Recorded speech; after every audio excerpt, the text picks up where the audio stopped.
Hello and welcome to our video today. My name is Jeff Collier and I run Impress Books and Iluris Publishing. And today we're delighted to have Rebecca Jaycox with us. She is the author of the Blood Magic series published by Iluris Publishing this year. The series was originally called the Inheritance series, and the first two books were previously published as The Other Inheritance and The Other Queen. But they were both quite a few years ago now.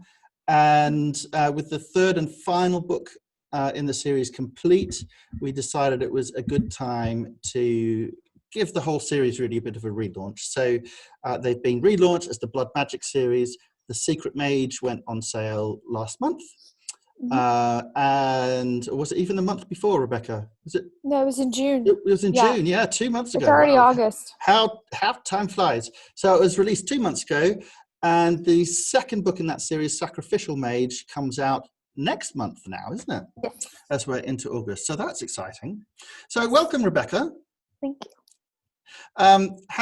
The first question is always, I guess, on these things, how have you been surviving lockdown? I'm surviving it. Lockdown. I mean, I was supposed to be in Greece, so it's been really hard.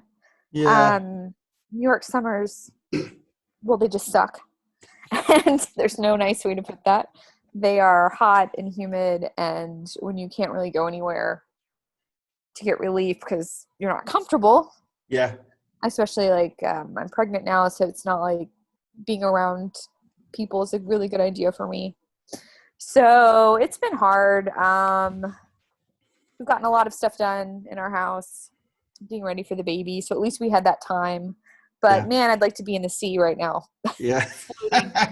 floating, belly out, having a good time just for a little while. Yeah, I know you like Greece. You go there most summers, don't you? You head off to Greece. My husband's a Greek American, so we try to go there most summers. And who doesn't love the Mediterranean? So it's hard not to. It's hard not to love it. But it's a little bit hot for my liking, but then, and I was born in Australia, so I know you're used to it. Yeah, it gets really hot there. So I don't know. I'm sorry, my cat might photobomb us. You saw his tail. That's all right. Cats photobombing are absolutely fine.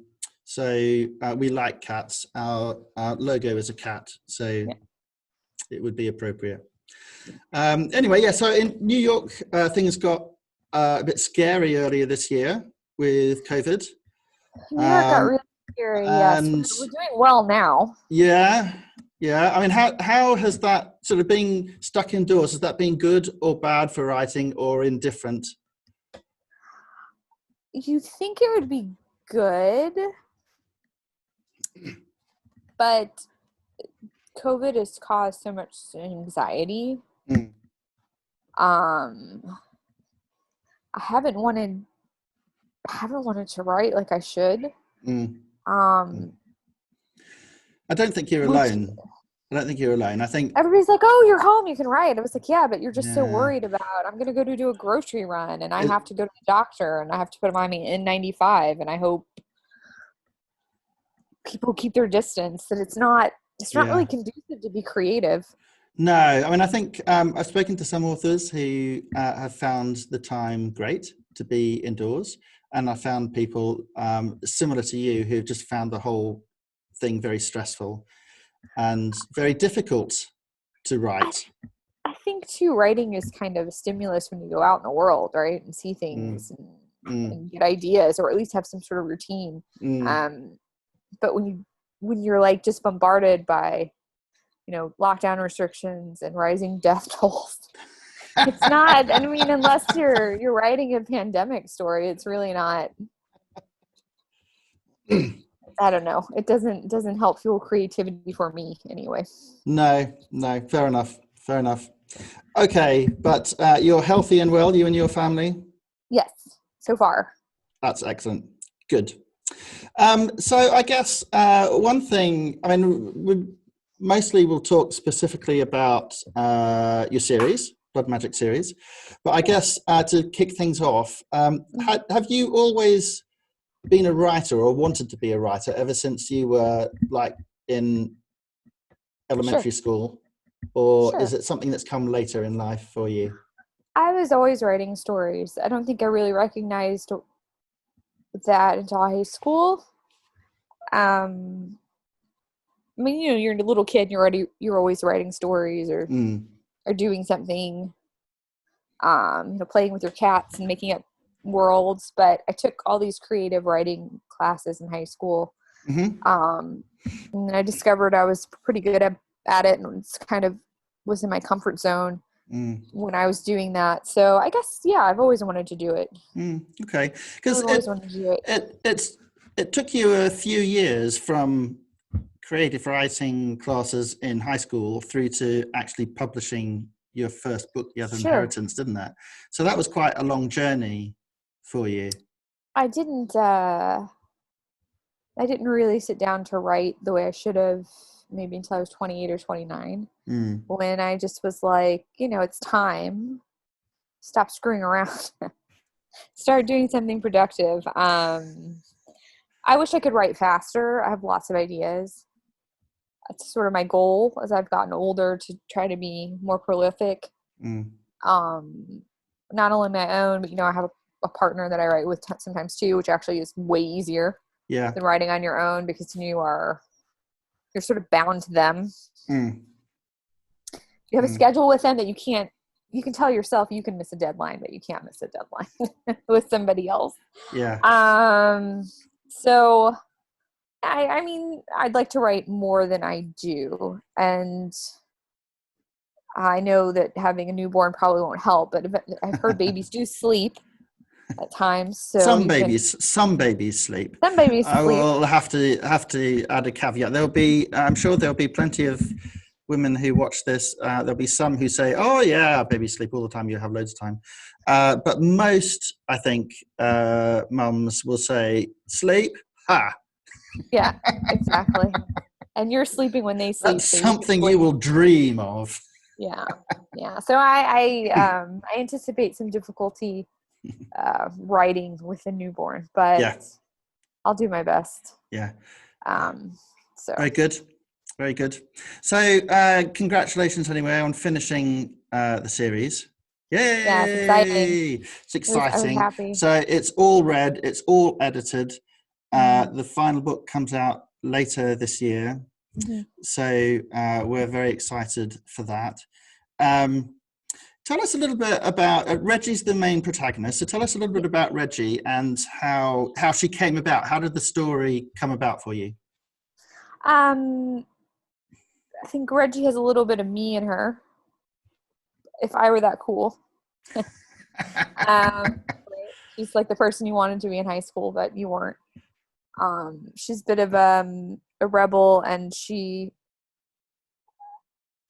I don't know how to put this. She's very confident in who she is, and she doesn't have to mold to whatever people want her to be, which I think is a good message for kids. It's okay to do you. You know? So that's kind of who she is. And she has a rough upbringing. She kind of, I had a friend in high school. Well, I was from a small town, so we're really friends. You know, elementary, junior high, who was kind of in Reggie's living situation. You know, like her mom was a functioning alcoholic, I would say. And I just remember her saying like weird things to me. Like I had really involved parents. So she would just be, I was wondering why she ate pizza so much. Not that pizza's not great, but you know, it's like a treat, right? And it's because, you know, she and her brother were fending for themselves basically in this like large Victorian home, and her mom would be passed out, and they were just kind of, you know, at 11 figuring it out. Like, oh, I've got to cook. I have to figure out, I'm going to take the money and go down and do what I need to do. And so when I wrote Reggie, that always stuck with me. Like, what would you do? That was kind of your life, and you were an adult before you had to be. I think it makes you grow up really fast in some ways, and probably stunts you in others. So I thought that was kind of fascinating when I wrote Reggie. Wanted to have her. She has a bit of a savior complex, right? She does have a bit of a savior complex, and I guess I mean, you're talking about how she was confident in herself, and I'm wondering how much of that is actually driven from the fact that she has to be the parent at home, really, because her mum isn't capable of taking care of the family, so Reggie has to do it, and so she has to be adult. I think even if she's not confident, she has to be confident. Exactly. Right, because she doesn't really have a lot of room for error. Yeah. So, it's that what is that phrase? Fake it until you make it. Yeah, exactly. So she has to pretend to be confident even if she's not, and just get on and do stuff. Yeah. Because who's going to save her but her? Right. So that's kind of sort of, and when she does get people to depend on, I mean, she depends on them, but it's like a weird concept. Right? Because, and I was very purposeful in not making her mother a villain because of her addiction. I mean, Reggie loves her mom. There's no doubt. Yeah, and absolutely. She feels guilty if she gets resentful of her, even though she's every right to be resentful of that relationship. But she's very protective of it. And I wanted to have that because, it's easy to just have the angry person. Oh, I don't let, but that's really not what's going on there. Like, so. Yeah. And what about the idea of the other? So it's not too much of a spoiler to say fairly early on in the first book, Reggie ends up going to this magical world known as the other, and which is where she is for the rest of the series. Right. I always loved magical worlds and systems and world building, and I wanted to create something that was other, but grounded enough in sort of what you see every day that I don't, it's like a place that has its own technology and everything like that, but it's so weird that you're like, oh, it's modern, but it's weird modern. You have like they have their own technology. I didn't want to create that traditional medieval, fantasy atmosphere. No, it's a curious mix, isn't it? I mean, to say it's modern, it's not remotely sci-fi or anything like that. It's and I think you've described it as more steampunkish than and that's probably even if it's powered by magic more than steam. It's a similar sort of thing. Yeah. So I mean, it's sort of like a steampunk system fueled by magic. So they have their own version of cars and obviously air travel and like other weird things, but it's weird. I mean, there's actually a joke that Reggie makes with Asher when they go over, and she's like, "Oh, I'm gonna have to learn to ride a horse," and he's like, "Why would you learn to ride a horse? Like, where do you think you're going?" And then she realizes, like, yes. Plus, the politics different. There are definitely are bizarre to her. Yeah. But really not when you think about it. Well, yes. I mean, we may or may not stray into that territory, but if you've read the book, you might know where we're coming from. Okay. So that's great. Thank you. And I mean, I think there are a few issues that your book and series raises, which I think are really, really interesting. And thank you. I think the first book is great, but I have to say that it gets better and better, and I think the last book is so well written. It's just brilliant. So, but I mean, the thing I want to talk about to start off is one of those social issues that you talk about is the larger, I guess, issue of addiction. So we start off with Reggie's mum, who is an alcoholic. But as we go through the series, we see other forms of addiction, I guess, pop up their merry heads. We see, of course, how Reggie's mum tries to fight that addiction as well over the course of the books, which is a great thing to see. So, I mean, Was that a very deliberate kind of, I want to have some addiction in here, or was it something that just kind of happened naturally, or, you know, I'm curious about how that came about. It's a bit of both. I mean, her mom is an alcoholic, right? So, which can be inherited, which is something Reggie was always afraid of, right? So when you introduce the concept of power and having it, I thought, you know, what happens when somebody like Reggie, who's sort of just been surviving and bullied and taking this role as an adult, she has a taste of real power, right? Yeah. What happens if that's taken away? What would you do to get it back? Yeah. Especially, as you said, she has this kind of savior complex. She wants to save everyone, and her power is the way to do that, isn't it? Right. So what happens when you rely on something so much? And it's fulfilling in a way that nothing ever has been. Like, what do you do when you lose it, or to get it back? Like, what would you stoop to do that? And it's that constant struggle within herself and that fear of her becoming her mother, I think, that kind of fuels that storyline. And that part of the story does get darker as the series progresses. I think it's fair to say the whole series gets darker as it progresses. Right, it does. And there's some fabulous meaty scenes in Blood Mage, the last book, that surround some of those darker scenes. And I think it's you know, it's an interesting question, actually, that I think you raise in the book, which is, how far would some people go? You know, how can some people be pushed to do really terrible things? And you know, there might be, actually, it's an addiction that's fueling that, or it could be another form of slavery, which we may come on to, or, you know, how, you know, people either involuntarily or voluntarily bringing themselves into a kind of subjection, I guess. Yes. You know, and I'd be interested to hear your thoughts about that.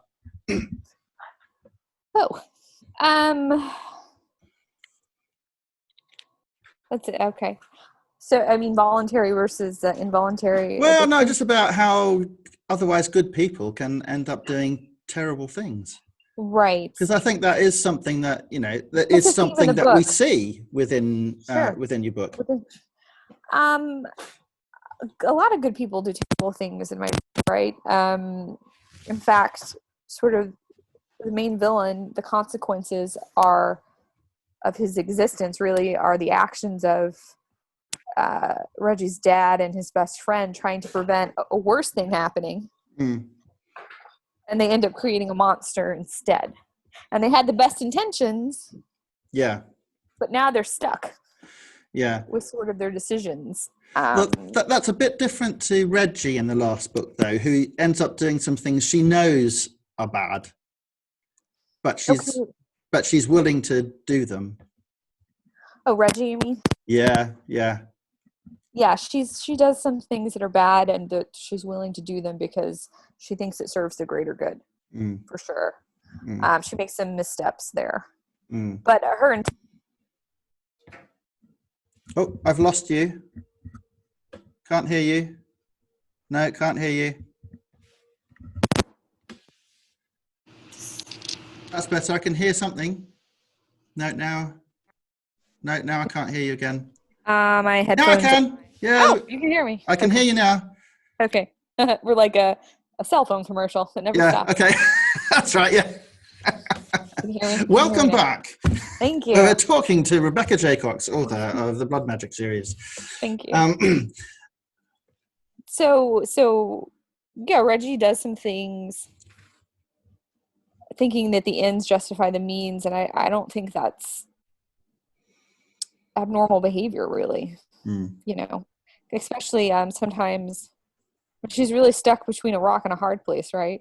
But I had to break her down to build her back up.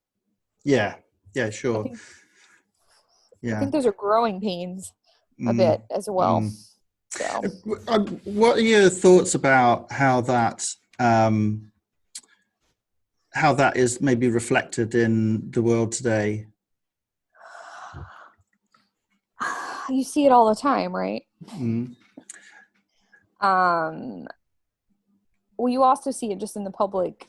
I mean, just even our politics, people saying they're doing, we're doing this to prevent this, and you're just, I mean, not to get too political, but we have kids in cages on our border to quote unquote help our, because we have too many illegal immigrants coming in, and I don't see how, but they're going to say that sort of justifies it, right? But they're not supposed to be here, so we're keeping people in cage. I mean, there's a lot of dark things going on in the world under the guise of good intentions, right? Or doing something legal, or under the guise of doing well, it's legal, this is legal that we can protect our country, but it's a strange time we live in. So that's all I'm gonna say. Okay, that's fair enough. So and the other theme which I want to come onto is slavery. In my books, it's very much a related theme, as addiction is, if you like, one specific type of slavery where you may be a slave. You may be a slave to a substance, or to a job, or to a video game, or whatever it might be. You could be a slave to.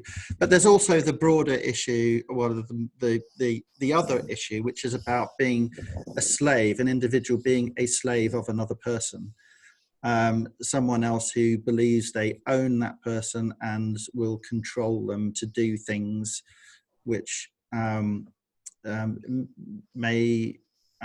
could have good purposes, but they may have nefarious purposes. And ultimately, it is still one person effectively owning another person. We see that again throughout the series. Actually, we see that in multiple, in all of the books. We see that crop up with different individuals. So we see it come up in various different guises.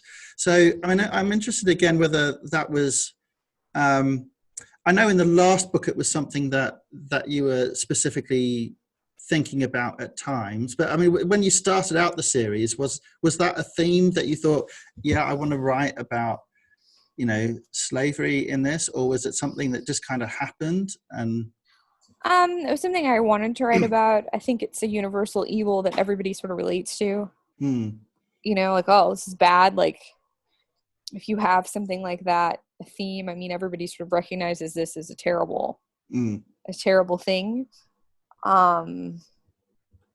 It's actually, people think that doesn't happen now, but it does. I mean, we have human trafficking and everything else. People don't like to talk about it, but this is what's going on. Yeah, absolutely. So it's certainly not a topic in the past. And then you have the repercussions of slavery, 300-400 years later, that still happens. Yeah, absolutely. So, I mean, I guess, it would be kind of remiss not to say how much it resonates with what is going on in the world at the moment in relation to racial discrimination and history of slavery. But also, I guess, even more so in many ways in your country, in the United States. And I'd be really interested to get your thoughts about that. I mean, you wrote this years ago, and it seems to be just like really timely now. Well, I didn't write the last book years ago. I wrote it last year. It is really timely. I mean, we have obviously an issue here still that hasn't been reconciled. It's a false sense of equality. It doesn't really exist, right? And I mean, it came to the forefront again this year, right? With all these killings. So, I mean, people like to say what had happened, whatever, but so many years ago. But there's honestly, there's not that many generations separating us from that. No, there aren't really, are there? Yeah. No, there's not that many generations, and there's still issues going on, obviously. And it's just something people don't like to talk about because it makes them uncomfortable.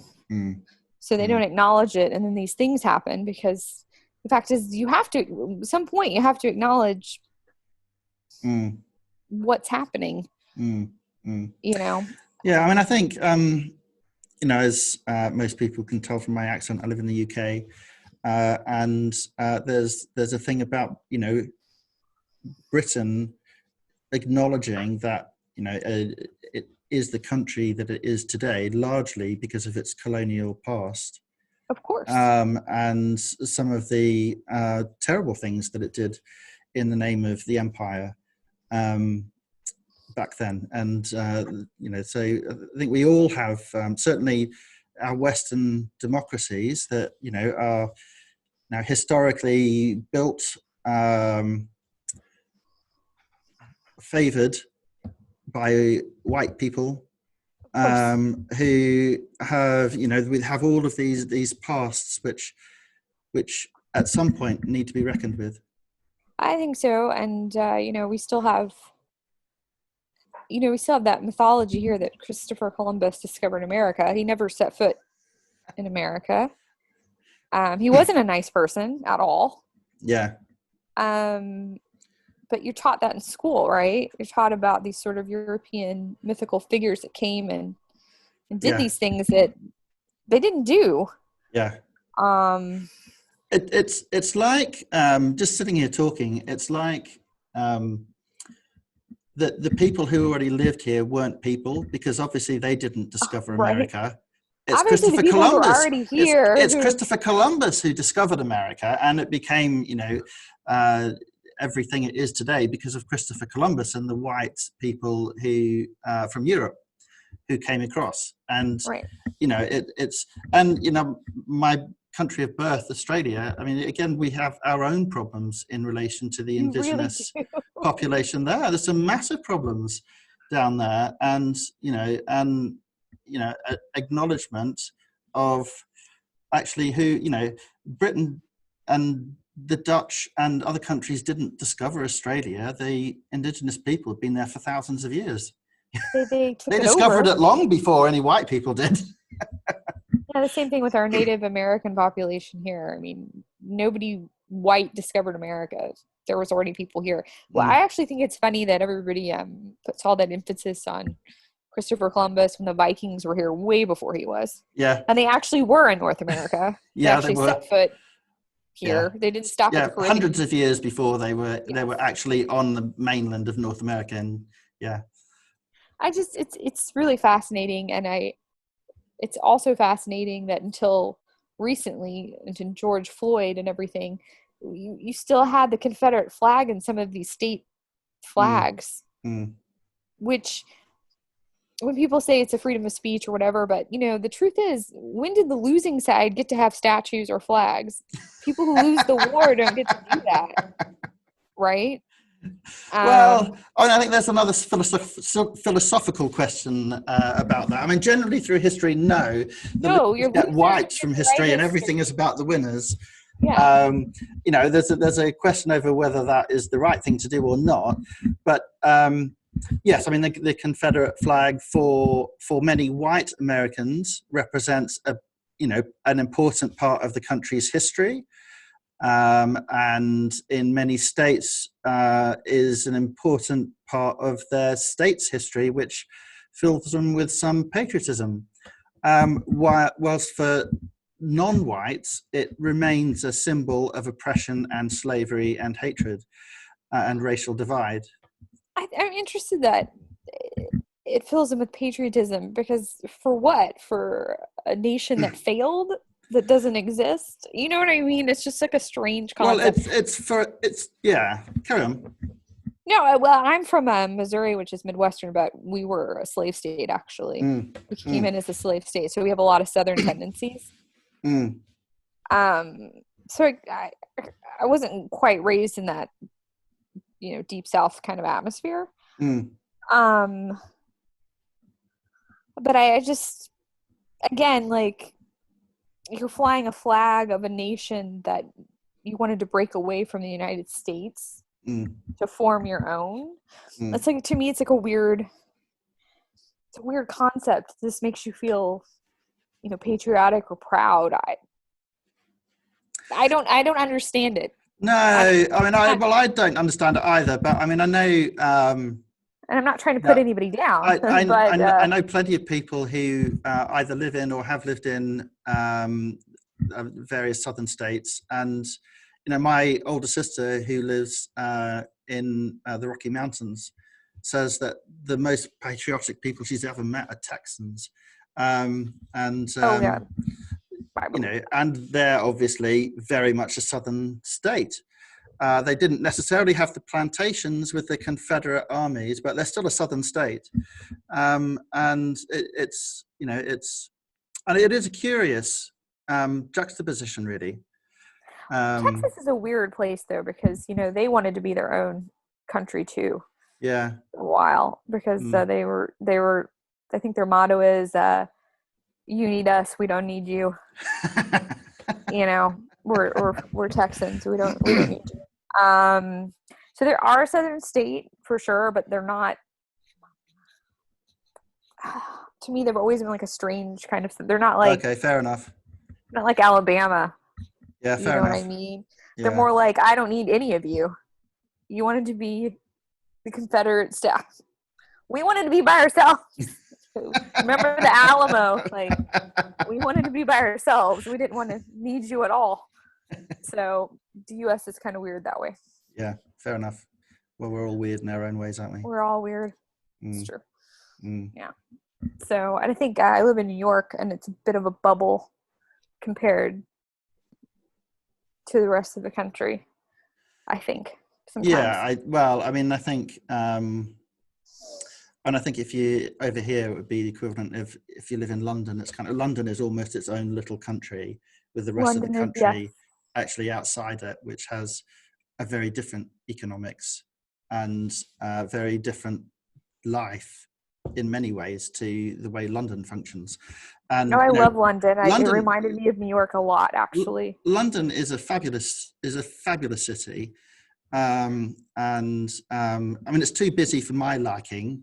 That's just because I'm an introvert and I don't really like the big crowds of people. Right. But if you're into that sort of thing, it's a fabulous metropolitan city. Yes. But it is like a completely different place to the rest of the country. Absolutely. I think in the same thing with New York City, it's we have so many languages spoken here and so many cultures that are here. I guess I don't look at immigration the same way as maybe the rest of the country. If you didn't have that, though, New York City wouldn't have the flavor that it has, right?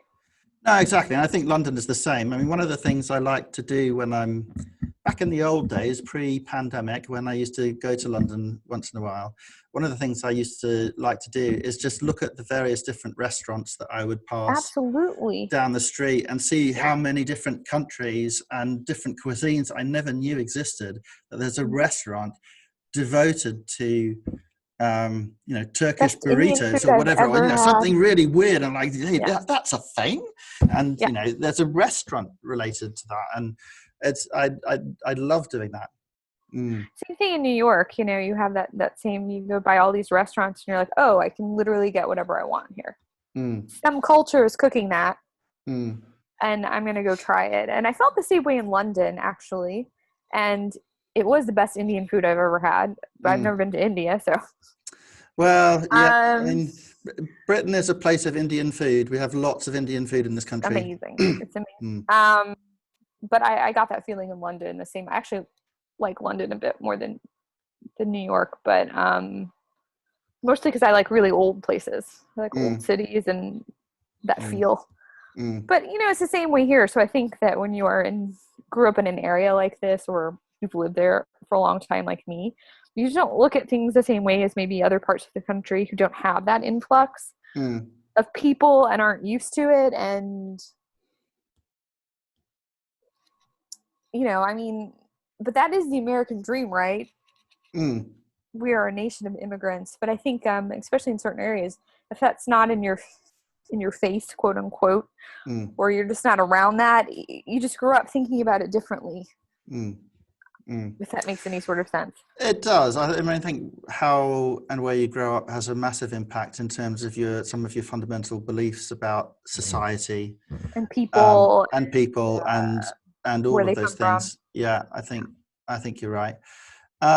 And of course, there's a very different set of needs that people who live in an urban environment have than people who live in a rural environment, and that can often get caught up in politics, can't they? With people, in one or the other saying, no, you're wrong, that's not what we need. What we need is this. And actually, it's just two very different sets of needs. The interesting thing is, so I'm from a very small town, and I go back and I speak to the middle school kids with my 2 books, which when we republished my books with you. Yeah. And they were very interested in, where I've been and living in New York City. And I said to them, there's nothing wrong with being from a small town. And if you want to stay, but I think you should go out and travel as much as you possibly can and expose yourselves to other things and other cultures and bring that back here and share that. Because that's the only way you grow, right? Yeah, exposing yourself to new things and making yourself uncomfortable sometimes. Yeah. That's if you spend your whole life being afraid of going out of your comfort zone, well, you don't really learn anything. Right? And then you have misconceptions about the world around you and preconceived notions that just aren't true. But if you'd actually taken a trip somewhere, you would have been like, oh, okay. Yeah. So many of the world's problems could be solved if people would just do that, wouldn't they? Yeah. I think that my dream would be like all government setting aside a travel fund for citizens and being like, pick your 5 countries. I know. And just do it. Yeah, I mean, I often think, the average person in China or Russia or Iran wants exactly the same things in life that I do. Absolutely. And, they're not inherently evil or anything. They want safety for themselves and their family. Happiness, and security. They want happiness and they want security, and they want to be able to provide for their families. And that's what people want in life. Yeah, we're fundamentally not that different. No. So I think it's important to make those trips and make those connections and see things that are different, so you understand that on a basic level you're all the same. But people like to put people in boxes. You're evil because you're not exactly like me. Yeah, and it brings us back to Secret Mage, Blood Magic series, because of course Reggie goes to a completely different place. Now I'm interested in it may be quite difficult to disentangle, but I mean obviously she has some pretty testing experiences while she's there, and she has this magical power that she didn't realize she ever had. But how does the different place and the different customs and the different sort of ideas change her as a person through the course of the books? Well, she's I think it has to change her, right? She has to adjust. And she has to look at people who've been oppressed and try to understand. I mean, sometimes she gets judgmental with people, right? Well, why didn't you do something? Well, because they can't. You know what I mean? They're under a dictatorship and they're scared. So she's kind of idealistic, like we should all just rise up and whatever. But the fact is, when people have their lives to lose and there's no guarantee, and they've been sort of stuck in a situation like that, it's not that easy, right? Nobody can just put on their cape and be Superman. Yeah. That's hard. I think she has to learn that, and sort of be more empathetic to what's going on around her. There's just one, I mean, we're just about out of time actually, but I did want to just ask a bit about your big bad guy, Andreas, the yeah. Dark Mage. Yeah. And tell me a little bit about his character and character journey, really. Because like all bad guys, he starts out just as he's a bad guy because he's a bad guy and he wants to be a bad guy. But of course, you know, there's a lot more to him than that. I think it goes back to your question about addiction. He's addicted to power. He actually becomes an addict to it, which gives him a false sense of superiority. And it's my way or that. He has a vision for the future. And he doesn't understand how twisted it is because at the time that you meet him, he's been twisted, right? The absolute power, you know, corrupts you absolutely. So by the time you meet him, that's what's happened, right? He got a taste of something he shouldn't have had in the first place, and it changes him into a monster, basically. So I think for him, his addiction was the power that he had gotten in ways he shouldn't have. You know, he stole it. And, you know, it's easy, right? You get your first taste and then you realize how easy this is. You get a high from the first taste and you think, oh yeah, I'd have another one of those. I have another one until he becomes what he is. The interesting twisted part about him is, because I have that weird relationship with him and Reggie's mom, he's still capable of love because he loves her, and it's not a good love or a right love, and it's creepy. Yeah. But it's actually real. Like, people make that comment through the book. They're like, he's a really sick guy, but he actually, like, even Reggie makes the comment, like, this is really wrong, but whatever reason, you love my mother.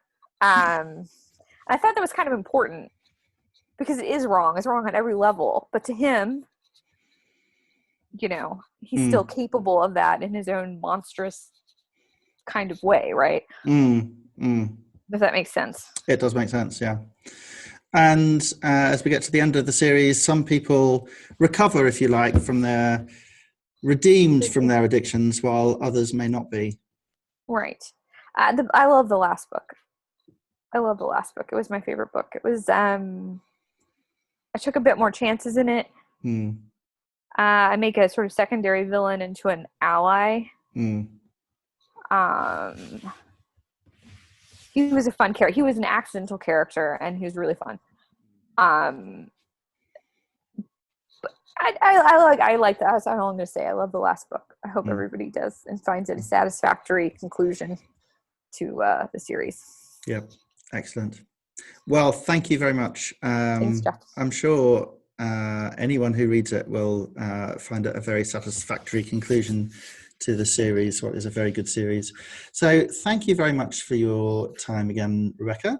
Just a reminder, Secret Mage is out, available on all good ebook platforms, and will very soon be available in paperback. And second book in the series, Sacrificial Mage, is out next month, and the final book, Blood Mage, is out, I think, in October, isn't it? No, October. It could be early November. Might be early November or late October. There you go. I don't have my dates, do I? I should have them in front of me, but I don't. So, but it's out before Christmas. Yeah, before Christmas. So, yes, definitely. There you go. Anyway, again, thank you very much, and take care in New York. I hope the weather cools down a bit for you, and I hope coronavirus stays under wraps, and that your pregnancy goes brilliantly well. Thank you, Jeff. Okay. All right. Yeah. Thank you.